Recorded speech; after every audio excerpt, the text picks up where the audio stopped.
yang 193.000 itu yang sudah lulus PG, mereka lah yang bisa disebut sebagai pelamar prioritas 1.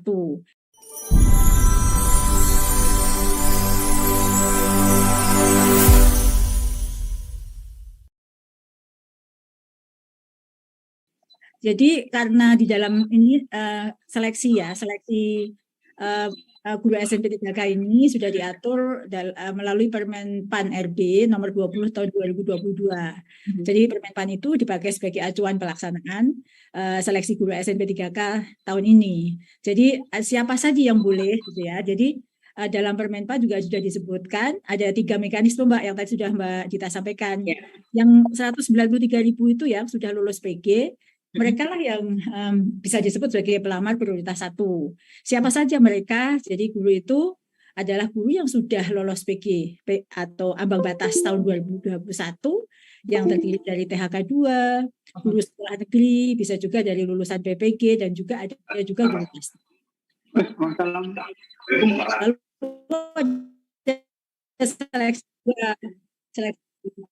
yang mekanisme penilaian kesesuaian itu diperuntukkan bagi guru yang sudah ada di Dapodik 3 tahun. Jadi gurunya adalah yang ada di Dapodik 3 tahun, itu boleh ikut. Sedangkan yang terbuka tadi ya, itu tadi seleksi tes, siapa saja yang boleh ikut, ya mereka adalah guru honorer. Yang kurang dari 3 tahun di sekolah negeri, lulusan PPG, maupun guru yang ada di Dapodik, yaitu guru swasta.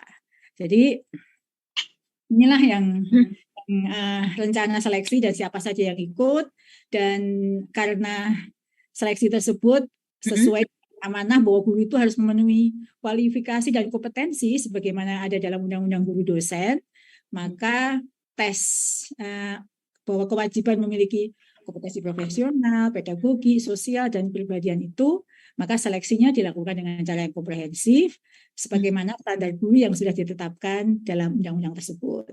Seleksi itu menilai kompetensi individu pada ranah pengetahuan, sikap, maupun keterampilan. Itu Mbak.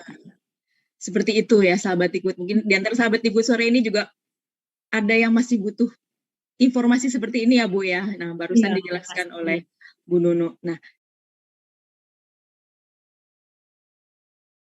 kalau kebutuhan mata pelajarannya sih merata Mbak, dan sebarannya juga merata di seluruh provinsi di Indonesia. Jadi tidak ada mata pelajaran tertentu yang banyak. Jadi kan ini bukan penempatan ya. Jadi seleksi untuk menempatkan guru P3K ini kebutuhan kami sebenarnya ada 700.000 lebih. Sedangkan sampai saat ini usulan formasi dari daerah yang disetujui oleh PAN RB itu 319.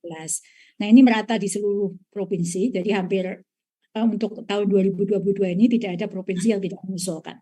Namun memang dari provinsi-provinsi itu ada daerah-daerah yang membuka formasinya itu sesuai, ada yang timpang. Saya contohkan misalnya Kepri gitu ya. Kepri itu kebutuhannya 1.742 dia sudah membuka sesuai itu. Tapi ada juga misalnya Jawa Barat gitu ya. Kebutuhannya adalah 4.596 plus 43.000, jadi ada sekitar 50.000, dia hanya membuka 4.500. Jadi ada ketimpangan ya, yang mengusulkan ada ketimpangan untuk pengusulan daerah, untuk seleksi di daerah. Jadi hanya 41% dari semua kebutuhan, gitu Mbak. Tapi untuk mata pelajarannya sih merata. Merata Bu ya.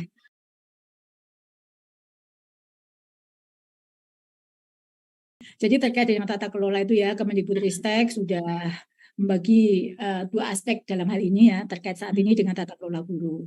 Jadi aspek yang pertama yang sedang kita kerjakan bersama saat ini adalah penuntasan guru honorer ya, guru non ASN yang akan kita tuntaskan. Dengan aspek kedua adalah mengisi kekosongan atau kekurangan guru. Nah, dalam hal penuntasan guru non-ASN saat ini, kami Kemendikbudristek telah berkoordinasi dengan Basarnas seluruhnya, serta seluruh pemerintah daerah. Jadi kita sudah melakukan beberapa kali coaching klinik untuk hal ini, untuk menyeleksi guru honorer, guru non-ASN mana menjadi guru SMP 3K dengan penilaian yang komprehensif. Seperti yang tadi saya sampaikan, aspek-aspek yang dilihat itu apa saja dari kompetensi maupun kinerja mereka.